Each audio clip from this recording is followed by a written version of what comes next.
de défiler cette année pour la fête du Gabon, mais comme toujours, un traditionnel discours à la nation. Nous nous appuyons sur notre passé pour bâtir notre avenir. C'est là une nécessité, car sans racines profondes, c'est-à-dire sans passé, point d'avenir.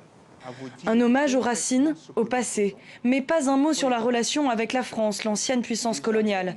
Un discours bilan des 10 dernières années et des projets à venir, mais aussi, pour le président gabonais, un moyen de saluer la mémoire des dirigeants depuis 1960.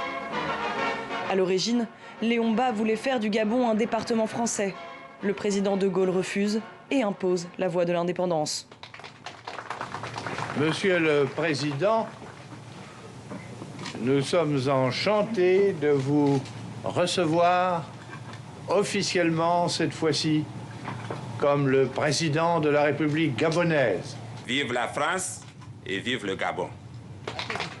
Pendant des décennies, les deux pays restent très proches. Avec la délégation française présidée par M. Jacquinot. Au point que le Gabon est parfois vu comme un pilier de la France-Afrique.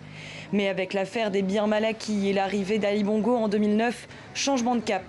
Paris a perdu de sa superbe à Libreville et la Chine a pris sa place sur les secteurs stratégiques comme l'exploitation du bois ou la gestion du port. Pourtant, la France garde une influence encore bien visible à chaque coin de rue de la capitale. Grandes enseignes, omniprésence des produits français dans les supermarchés et une base pas des moindres. L'un des symboles marquants, c'est celui des militaires, du camp des militaires français qui sont installés à Libreville. C'est un symbole très fort.